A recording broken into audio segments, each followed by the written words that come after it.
बिस्मिल्लाहिर्रहमानिर्रहीम। I am राजा जुनैद। हम लोगों ने न्यूमेरिकल स्टार्ट किए हुए थे चैप्टर नंबर 1 के, तो हम लोग इन न्यूमेरिकल को आगे लेके चलेंगे। हमारा न्यूमेरिकल सॉल्व करने का तरीका ये है कि सबसे पहले हम लोग जो स्टेटमेंट है, स्टेटमेंट के अंदर जो इम्पॉर्टेंट पॉइंट्स हैं, ठीक है, उनको सबसे पहले हम लोग जो है वो हाईलाइट करते हैं।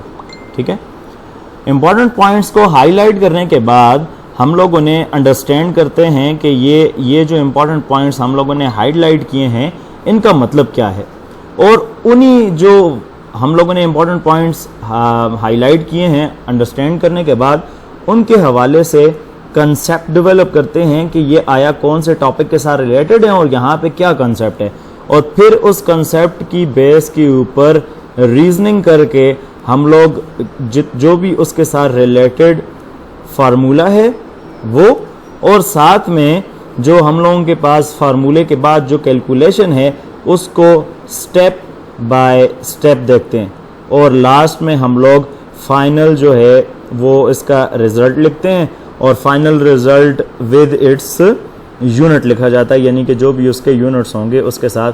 तो हम लोगों का न्यूमेरिकल इन सारे स्टेप से होके गुजरता है। तो चलते हैं बाकायदा तौर पे अपने न्यूमेरिकल की तरफ नेक्स्ट, और उसे समझने की कोशिश करते हैं, और जितने भी इंपॉर्टेंट पॉइंट्स हैं उन्हें हाईलाइट करके चलेंगे। तो आज चलते हैं जी अपने न्यूमेरिकल की तरफ, जो आज का न्यूमेरिकल है।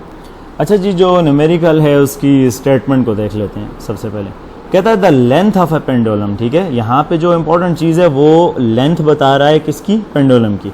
तो कह रहा है the length of the pendulum is 1.5 plus minus 0.01। अब ये क्या है? ये प्लस माइनस 0. तो अगर आप लोगों को याद हो तो हम लोगों ने अनसर्टेनिटी में पढ़ा था, ये जो 1.5 है ये आप लोगों के पास लेंथ है, और जो प्लस माइनस 0.01 है ये उसके अंदर अनसर्टेनिटी है, यानी कि टोटल लेंथ हमें दी हुई है L plus minus delta L, और ये इसके साथ यूनिट क्या है? मीटर। ठीक हो गया। And the acceleration due to gravity, यानी कि स्मॉल g की value, acceleration due to gravity की वैल्यू दी हुई है, is taken into account as 9.8 plus minus 0.1 metre per second square, यानी कि ये है g और ये है प्लस माइनस डेल्टा g। तो ये हमारे पास वैल्यू आ रही है। ठीक है, calculate the time period of the pendulum, यानी कि हम लोगों ने टाइम पीरियड, यहाँ पे क्या इंपॉर्टेंट चीज है? टाइम पीरियड मालूम करना है, यानी क्या मालूम करना है जी? टी मालूम करना है।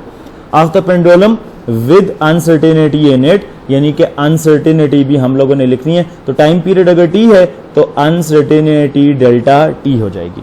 तो अब जरा देखें इंपॉर्टेंट पॉइंट्स को हाईलाइट करने से हमें हेल्प क्या मिलती है? हेल्प ये मिलती है, जरा देखें, लेंथ ऑफ द पेंडुलम हमें पता चल गया, पेंडुलम की लेंथ की बात हो रही है।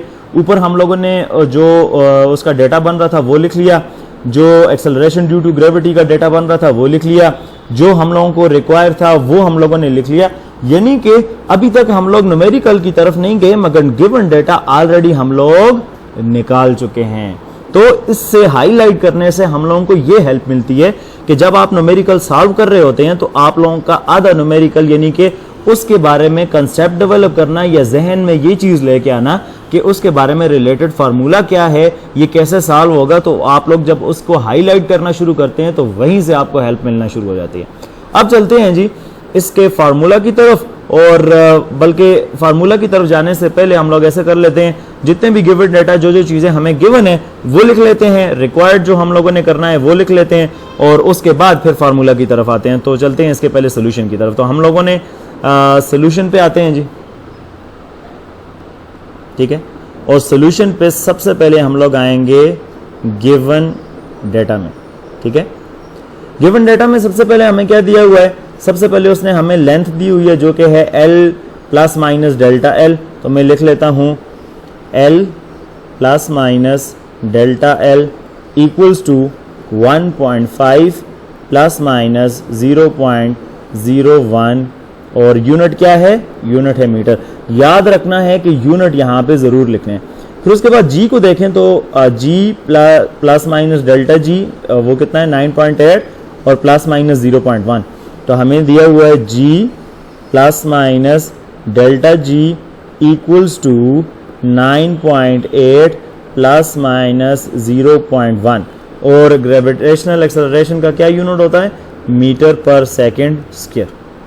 ये तो चीज़ें हमें गिवन थी। अब रिक्वायर्ड में हमारे पास क्या चीज़ें आती हैं वो लिखना है, ठीक है। तो रिक्वायर्ड हमें क्या है, रिक्वायर्ड है हमें time with its uncertainty in percentage, ठीक है। परसेंटेज के अंदर हम लोगों ने शो करनी है, तो ये हम लोगों ने फाइंड करना है कि टाइम क्या है और साथ में हम लोगों के पास उसकी जो अनसर्टेनिटी आ रही है परसेंटेज में वो क्या है। तो आते हैं जी अब सॉल्यूशन, ठीक है। सॉल्यूशन में आए तो सॉल्यूशन में सबसे पहले इसके साथ जो फार्मूला है वो लिखेंगे। तो हम लोग लिखेंगे as we know that for a simple pendulum, यानी कि सिंपल पेंडुलम के लिए टाइम पीरियड की इक्वेशन क्या होती है, वो होती है t is equal to 2 pi square root of L divided by G, ठीक है। ये इक्वेशन होती है, यानी कि L डिवाइडेड बाय G हम लोगों ने करना है। तो इसको मैं नाम दे देता हूं इक्वेशन नंबर A का। अब हम लोगों ने क्या करना है, जरा गिवन डेटा में दोबारा वापस जाते हैं। तो यहां पे देखें L जो है वो किसको रिप्रेजेंट कर रहा है, 1.5 को, और यहाँ पे G किसको रिप्रेजेंट कर रहा है, 9.8 को। तो हम लोगों ने पहले यहाँ पे बगैर अनसर्टेनिटी को लिखे हम लोगों ने यहाँ पे वैल्यूज पुट करनी है और T की वैल्यू कैलकुलेट कर। तो चलें जी अब वैल्यू पुट करके देखते हैं कि वैल्यू क्या आ सकती है। तो सबसे पहले जो लेंथ है बगैर अनसर्टेनिटी के वो है 1.5 मीटर, और जो G की वैल्यू है बगैर अनसर्टेनिटी के वो है 9.8। तो ज़रा वैल्यूज पुट करके देखते हैं। तो ये हो जाएगा T is equal to 2 into 3.1415 square root of 1.5 divided by 9.8, यहाँ पे मीटर पर सेकंड स्क्वायर है, ठीक है। तो 9.8 मीटर पर सेकंड स्क्वायर, ठीक है। अब ये हम लोगों ने कर लिया। अब इसको ज़रा T की वैल्यू को हम लोग सॉल्व करते हैं। यहाँ पे इस वैल्यू को ज़रा 2 को मल्टीप्लाई करते हैं। देख जब इनको सॉल्व करेंगे तो हमारे पास जो आंसर आता है वो आता है 6.283, और स्क्वायर रूट में जब इन दोनों को सॉल्व करेंगे 1.5 डिवाइडेड बाय 9, तो हमारे पास आंसर आता है 0.153, ठीक है। अब इसका हम लोगों ने स्क्वायर रूट लेना है और साथ में इसको मल्टीप्लाई कर देना है। जब इन दोनों को मल्टीप्लाई करेंगे तो हमारे पास क्या आंसर आता है, तो वो देखते हैं ज़रा। तो जब इन दोनों को सॉल्व करते हैं तो हमारे पास आंसर आता है 2.54 सेकेंड, और इसको आंसर को मैं यहाँ पे नाम दे देता हूँ इक्वेशन नंबर 1 का, ठीक है। यानी कि ये T की वैल्यू हम लोगों ने बगैर अनसर्टेनिटी के यहाँ तक निकाल ली, ठीक है। तो ये तो था हम लोगों का पहला स्टेप, जिसके अंदर हम लोगों ने बगैर अनसर्टेनिटी के हम लोगों ने टाइम को मालूम करना था, और उसको हम लोगों ने नाम दे दिया इक्वेशन नंबर 1 का, ठीक है। अब हम लोगों ने क्या करना है, हम लोगों ने कैलकुलेट करनी है परसेंटेज अनसर्टेनिटी लेंथ के अंदर भी और परसेंटेज अनसर्टेनिटी G के अंदर भी, ठीक है। तो यहाँ पे जरा एक इंपॉर्टेंट चीज है, उसको जरा देखते हैं और फिर उसको देख के आगे चलते हैं। यहाँ पे जरा आप लोग गौर करें, ये वाला जो फार्मूला है इसे मैं दोबारा लिख रहा हूँ नीचे। तो इस फार्मूले को अगर यहाँ पे मैं दोबारा लिख लूँ, ये अगर मैं ऐसे लिख लूँ T is equal to 2 pi square root of L by G, और इसको अगर मैं थोड़ा सा और यानी कि ये जो ऊपर मेरे पास रेडिकल साइन ऐसे 1/2 की फॉर्म में लिखूं, तो मैं ऐसे लिख सकता हूँ T is equal to 2 pi L power 1/2 G power 1/2, क्योंकि एज अ होल हमें पता है रेडिकल का जो पावर होती है 1/2 होती है, तो दोनों के ऊपर पावर कितनी है 1/2।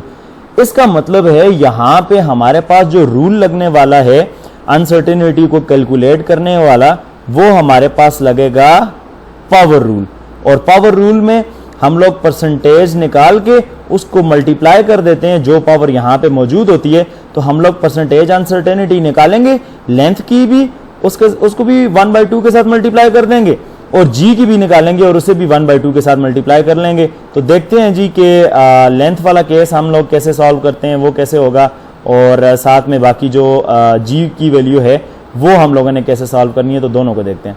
सबसे पहले मैं यहाँ पे लिख लेता हूँ परसेंटेज अनसर्टेनिटी इन L, कि परसेंटेज अनसर्टेनिटी जो L के अंदर आएगी वो किसके बराबर है, तो तो वो आप लोगों के पास होती है delta L divided by L multiply by 100।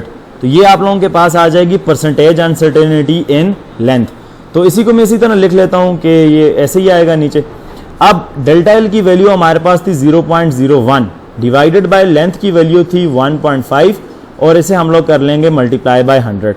जरा इस सारे को सॉल्व करते हैं तो देखते हैं परसेंटेज के अंदर हमारे पास क्या आंसर आता है। तो इसे सॉल्व करें तो हमारे पास आंसर आ रहा है 0.66।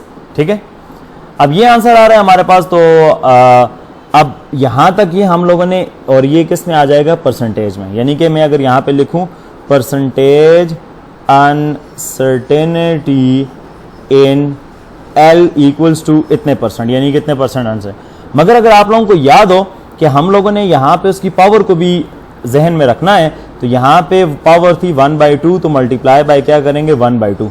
अब 1/2 के साथ मल्टीप्लाई करेंगे तो ये आंसर आता है 0.33%। ठीक है, यानी कि परसेंटेज अनसर्टेनिटी इन लेंथ जो है वो हमारे पास आ गई 0.33। और पावर रूल में यही होता है कि जो पावर हमारे पास होती है वो यहाँ पे हम लोग परसेंटेज अनसर्टेनिटी के साथ मल्टीप्लाई कर लेते हैं।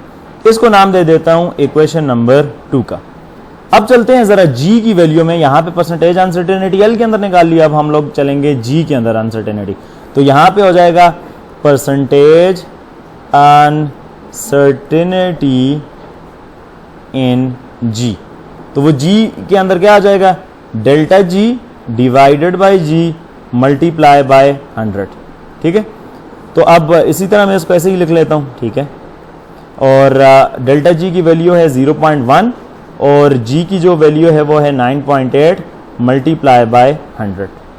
ठीक है, अब इस सारे को जब हम लोग सॉल्व करेंगे तो हमारे पास क्या आंसर आता है वो लिखता हूं। तो यहाँ पे हमारे पास आंसर आ रहा है 1.0204 एंड काफ़ी लंबा नंबर है, तो हम लोग अप टू 4 डेसिमल प्लेसेस या 3 डेसिमल प्लेसेस तक ही रहते हैं। तो ये आ गया। अब ये है हमारे पास परसेंटेज अनसर्टेनिटी। ठीक है, बगैर पावर को अभी कंसिडर किए, और मगर जब पावर को कंसिडर करेंगे तो मल्टीप्लाई करेंगे 1/2 के साथ। तो अब इस पूरे नंबर को जब हम लोग 1/2 के साथ मल्टीप्लाई करते हैं तो हमारे पास यहाँ पे आंसर आता है 0.51%। ठीक है, यानी कि परसेंटेज अनसर्टेनिटी जो है वो हमारे पास इन जी वो आ गई 0.51%, और इसे मैं नाम देता हूँ इक्वेशन नंबर 3 का। अब लेंथ के अंदर भी हम लोगों ने निकाल ली, जी के अंदर भी हम लोगों ने वैल्यू निकाल ली, दोनों के अंदर हम लोगों ने वैल्यू निकाल ली। तो हम लोगों के पास तो जो फार्मूला बन रहा था, फार्मूले के अंदर सिर्फ एल और जी ही हमारे पास वेरिएबल्स थे। तो लिहाजा अब अगर मैं लिखता हूं टोटल परसेंटेज अनसर्टेनिटी इन टी, या अगर आप लोग टोटल नहीं भी लिखते तो कोई मसले की बात नहीं है, आप लोग लिख लें परसेंटेज अनसर्टेनिटी, तो आप लोगों के पास हो जाएगा जो अभी हम लोगों ने दोनों वैल्यू निकाली, यानी कि परसेंटेज अनसर्टेनिटी, यानी कि अनसर्टेनिटी जो लेंथ के अंदर है परसेंटेज वाली, प्लस जो अनसर्टेनिटी जी के अंदर है परसेंटेज वाली, वो दोनों आपस में क्या हो जाएंगी, ऐड हो जाएंगी। तो हम लोगों के पास टोटल अनसर्टेनिटी आ जाएगी टाइम के अंदर जो हमें रिक्वायर है। तो अब लेंथ वाली अगर हम लोग दोबारा से ऊपर जाएं तो हम लोग देखें तो इक्वेशन नंबर 2 के अंदर वो कितनी आ रही है 0.33%। तो मैं यहाँ पे लिख लेता हूँ 0.33%। ठीक है, और दूसरा अगर देखें तो यहाँ पे आ रही है 0.51%, तो मैंने यहाँ पे लिख लिया 0.51%। ठीक है, अब इन दोनों को ऐड कर लेते हैं। तो इन दोनों को ऐड करें तो मेरे पास आंसर आ रहा है जी, तो यहाँ पे जो मेरे पास आंसर आएगा वो आएगा 0.84%, यानी कि जो मेरे पास परसेंटेज अनसर्टेनिटी टाइम के अंदर जो आ रही है इन टाइम, वो मेरे पास कितनी आ रही है 0.84%। तो परसेंट के हिसाब से आ रही है। लिहाजा अब हम लोगों ने क्या करना है, अब सिंपल सा काम है, हम लोगों ने टाइम निकाल लिया था, और टाइम की वैल्यू अगर दोबारा से रिकॉल करें यहाँ पे, तो टाइम की वैल्यू हमारे पास आ रही थी यहाँ पे जी, ये आ रही थी, मैं अब इसे ब्लू से लिख लेता हूँ। ठीक है, ये हमारे पास टाइम की वैल्यू आ रही थी, ये थी 2.54 सेकेंड। ठीक है, तो मैं यहाँ पे इसे लिख लेता हूँ, टाइम की वैल्यू लिख लेता हूँ जी। यहाँ पे टाइम आ रहा था 2.54 सेकेंड, और अब जो डेल्टा टी की वैल्यू परसेंटेज के अंदर हम लोगों ने निकाली है वो आ रही है 0.84%। यानी कि अगर इसे मैं परसेंटेज के साथ लिखूं तो ये मेरे पास हो जाएगा टी, ठीक है, plus minus delta T will be equal to 2.54 plus minus 0.84%, और इसका यूनिट हमारे पास क्या है, इसका यूनिट है सेकंड। अगर फर्स्ट डेसिमल प्लेस तक रखना है तो राउंडिंग ऑफ का वही जो हमारे पास फार्मूला है वो लगाएंगे। अब राउंडिंग ऑफ में क्या है, हम लोगों ने फर्स्ट डेसिमल प्लेस यानी 5 और यहाँ पे 8 को रखना है, तो ये 4 को हम लोगों ने देखना है कि ये 4 जो है वो लेस देन है 5, तो अगर 5 से लेस है तो लिहाजा हम लोग 4 को ड्रॉप कर देंगे, 5 के अंदर कोई भी चीज हम लोग इंक्लूड नहीं करेंगे, कोई भी एडिशन नहीं होगी। इसी तरह यहाँ पे भी 4 है, वो भी लेस देन 5 है, इसको ड्रॉप करेंगे तो 8 के अंदर कोई इंक्लूजन नहीं होगी, यानी कि T plus minus delta T जो है उसे मैं लिख सकता हूँ 2.5 प्लस माइनस 0.8% अनसर्टेनिटी, और इसका यूनिट साथ में लिखना बहुत ज़रूरी है, वो हम लोगों के पास आ जाएगा सेकंड। तो ये रहा जी आज का हमारा जो आंसर है इस न्यूमेरिकल का, जो कि रिलेटेड था पावर रूल से, ठीक है, और वो पावर रूल के अकॉर्डिंग हम लोगों ने अनसर्टेनिटी यहाँ पे मालूम की। आज के लेक्चर में हम लोगों ने जो न्यूमेरिकल देखा वो उसके अंदर हम लोगों के पास जो चीज़ पूछी हुई थी उसको ज़रा देख लेते हैं, दोबारा से सम अप कर लेते हैं। जो हम लोगों के पास था वो हम लोगों को एक पेंडुलम दी हुई थी, और पेंडुलम में हम लोगों को दो चीज़ें दी हुई थी, एक लेंथ और एक जी। क्योंकि जब हम लोग उसका फार्मूला देखते हैं यहाँ पे, तो ये फार्मूला देखें तो यहाँ पे हमारे पास लेंथ और जी ही दो वेरिएबल्स हैं, बाकी 2 और पाई ये हम लोगों के पास कांस्टेंट है। इसका मतलब ये है कि यहाँ पे इस टाइम पीरियड का सारा जो ये डिपेंड करता है वो लेंथ के ऊपर और जी की वैल्यू के ऊपर ही डिपेंड कर रहा है। लिहाजा सबसे पहले हम लोगों ने अनसर्टेनिटी को साइड पे रख के हम लोगों ने बगैर अनसर्टेनिटी के टाइम को निकाला, और हमारे पास आ गई इक्वेशन नंबर 1 जो कि आंसर था 2.54। उसके बाद हम लोगों ने ये चीज देखी कि यहाँ पे रूल कौन सा लग रहा है, अनसर्टेनिटी वाला, क्योंकि यहाँ तक अनसर्टेनिटी में सारी जो रूल्स हैं बगैर अनसर्टेनिटी के यहाँ तक वैल्यू निकाली जाती हैं। फिर यहाँ से आगे जो मुख्तलिफ किस्म के रूल्स लगते हैं तो यहाँ तक ये इक्वेशन नंबर 1 तक सारे सेम आते हैं। यहाँ से आगे तो हम लोगों ने देखा कि एल के ऊपर भी पावर आ रही है और वो पावर है हमारे पास 0.1, और इसी तरह जी के ऊपर भी पावर आ रही है वो 1/2, और जी के ऊपर भी पावर आ रही है 1/2। अब ये 1/2 पावर आ रही है तो हमें पता है कि परसेंटेज अनसर्टेनिटी निकालने के बाद हम लोगों ने उसी पावर के साथ मल्टीप्लाई करना होता है। हम लोग चले गए एल की वैल्यू कैलकुलेट करने के लिए, क्योंकि एल की वैल्यू परसेंटेज में निकालनी थी, तो हम लोगों ने परसेंटेज अनसर्टेनिटी इन लेंथ की बात की। ठीक है, यहाँ पे हम लोगों ने लिख लिया परसेंटेज अनसर्टेनिटी इन लेंथ, और वो होता है परसेंटेज वो uncertainty divided by total value multiply by 100। तो वो किया और उसे पावर के साथ मल्टीप्लाई किया, हमारे पास आ गई इक्वेशन नंबर 2। इसी तरह जी के अंदर भी हम लोगों ने वैल्यूज निकाली, delta G divided by G multiply by 100, और फिर उसे पावर के साथ मल्टीप्लाई किया तो हमारे पास ये आंसर आ गया। अब टोटल अनसर्टेनिटी निकालनी है टाइम के अंदर, तो हम लोग इनकी अनसर्टेनिटी परसेंटेज के अंदर ऐड कर लेंगे, वो आ गई 0.84, और टाइम के साथ जब हम लोग इसे लिखेंगे तो हम लोग ऐसे लिख सकते हैं। फर्स्ट डेसिमल प्लेस तक पॉइंट को रिटेन करना था, तो हम लोगों ने राउंडिंग ऑफ का वो रूल देखा कि जिसके अंदर हम लोग जिस नंबर को रिटेन करना चाहते हैं और जिसको ड्रॉप करना चाहते हैं, तो ड्रॉप होने वाले नंबर को हम लोगों ने देखा वो ऑलरेडी 5 से लेस था, तो लिहाजा किसी किस्म की इंक्रीज उससे प्रीवियस नंबर में जो पहले आ रहा था कोई इंक्रीज नहीं आई। तो ये रहा आज का हमारा आंसर, जो कि हम लोगों ने कैलकुलेट किया है टाइम पीरियड एक सिंपल पेंडुलम का, जिसके साथ हम लोगों ने percentage uncertainty according to the power rule apply किया। आज का आप लोगों का जो होमवर्क है, आप लोगों ने यही जो क्वेश्चन मैंने आप लोगों को अभी न्यूमेरिकल करवाया ऐसे नीट एंड क्लीन करके लिखना है, उसके साथ जो आप लोगों के असाइनमेंट के तौर पे आ जाएगा वो आप लोगों ने करना है। तो आप लोगों ने कैलकुलेट करनी है वेलोसिटी ऑफ ए कार, जब आप लोगों के पास डिस्प्लेसमेंट जो अनसर्टेनिटी के साथ है वो है 5 ± 0.1 मीटर, और जो टाइम है वो है 2.3 ± 0.01 सेकंड, तो आप लोगों ने वेलोसिटी के अंदर मुझे सारी अनसर्टेनिटी वेलोसिटी मालूम करके देनी है विद अनसर्टेनिटी। तो आज के लेक्चर में इतना ही, इंशाल्लाह कल मिलते हैं नेक्स्ट लेक्चर में नेक्स्ट न्यूमेरिकल के साथ। तब तक के लिए अल्लाह हाफिज़।